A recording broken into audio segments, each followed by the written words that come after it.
The wind came first. It swept down from the red hills like it always did at dusk, carrying dust, dry grass, and the smell of old iron.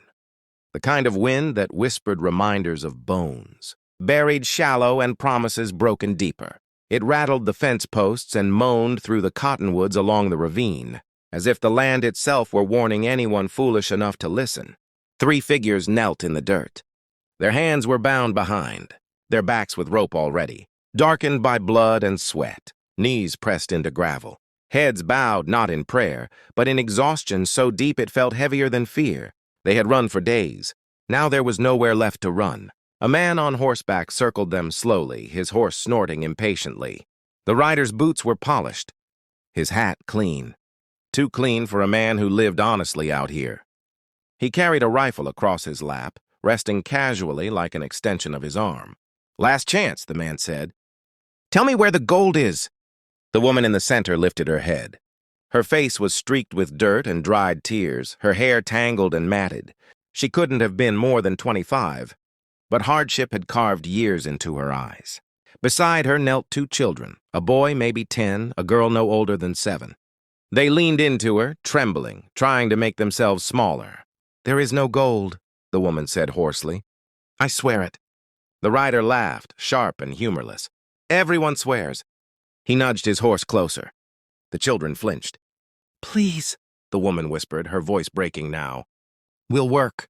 We'll do anything. Just don't kill them." The man's smile thinned. "Should have thought of that before you stole from me." "We didn't steal anything," she cried. "We were passing through. My husband—" He backhanded her off her knees. She hit the dirt hard, gasping. The boy screamed. The girl buried her face in the woman's shoulder, sobbing. "Beg all you want," the man said. "Sun'll be down soon." That was when hoofbeats sounded on the ridge. Slow, steady, unhurried. The rider froze. Another horse crested the hill, silhouetted against the dying light. The man astride it sat straight-backed, wide-shouldered, reins loose in his hands. His coat was dusty, worn soft by years of use. A rifle hung across his saddle, but he hadn't reached for it. Yet. He took in the scene with one glance. 3 prisoners, bound, beaten, and a man enjoying himself. The rancher rode closer until he was within speaking distance.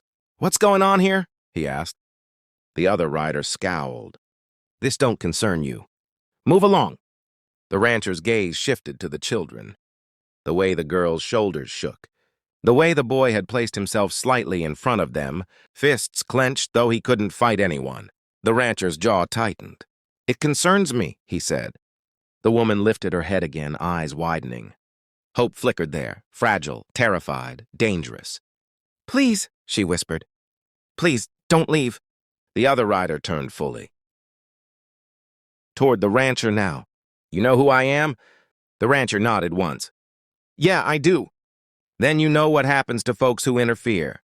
The rancher dismounted. Boots hit dirt.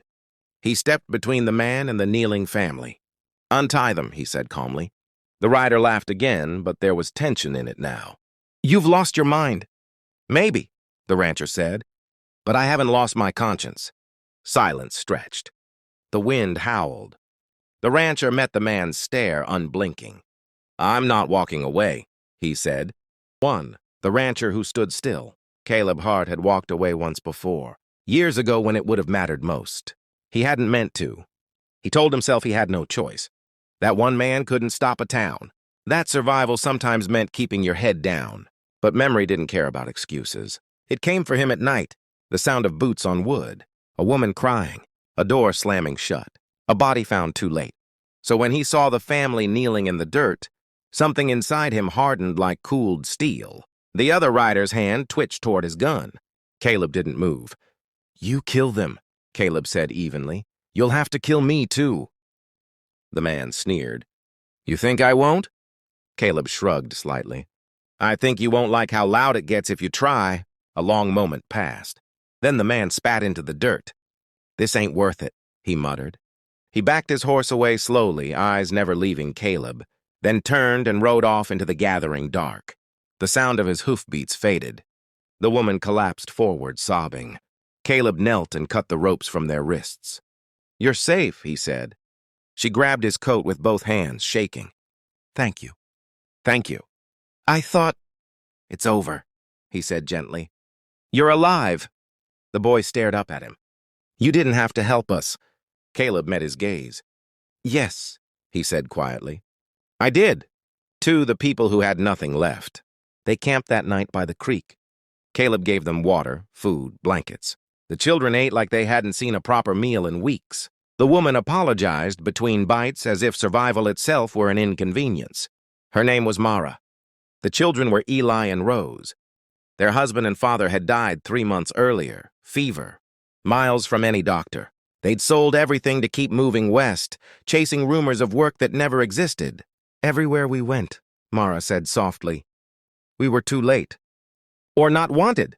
Caleb listened, didn't interrupt, didn't judge. He'd heard the story before, in different voices.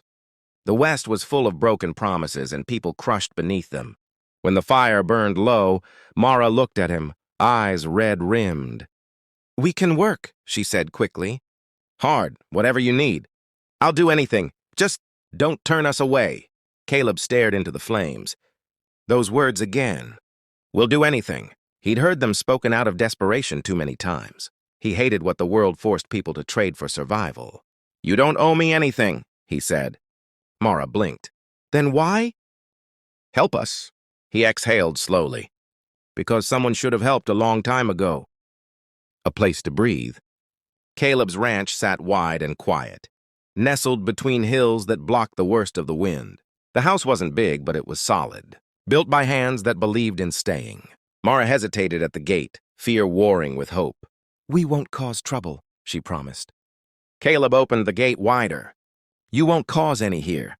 Life didn't become easy overnight. Mara worked in the house, then in the fields. Caleb taught Eli how to mend fence, how to read the land. Rose followed him everywhere, quiet at first, then slowly blooming into laughter. At night, Mara lay awake waiting for boots that never came, waiting for the kindness to end. But it didn't. Weeks passed. Then months, and something unfamiliar began to take root. Safe. The cost of standing still. Trouble came as it always did. Word spread that Caleb Hart had interfered with a powerful man's business. Warnings followed. A fence burned. A calf slaughtered and left at the gate. Mara found the body at dawn and nearly broke. "This is my fault," she sobbed. "We should leave." Caleb studied the damage, jaw tight. "No," he said. "This ends here." "You could die," she whispered. He looked at her then, not as a burden, not as a debt, but as a woman who had fought to keep her children alive. "So could you," he said, "and I won't let that happen when begging turns into belonging." The confrontation came on a hot afternoon. Men rode up armed. Caleb stood his ground. So did Mara, rifle shaking in her hands but held high. Eli stood beside her, Rose behind them. They didn't beg this time. They stood. The men left. They didn't come back. That night, Mara sat beside Caleb on the porch, the stars spread wide above them. "You refuse to walk away," she said softly. He nodded. "I won't ever again." She took his hand, not in desperation, but in choice, what the West could never take. Years later, travelers would pass that ranch and speak of it in hushed tones, a place where mercy lived, where a man stood when others turned away, where 3 lives had been saved not by gunfire, but by refusal. Refusal to abandon, refusal to forget, refusal to walk away when people begged for their lives. And because of that refusal, they learned how to live.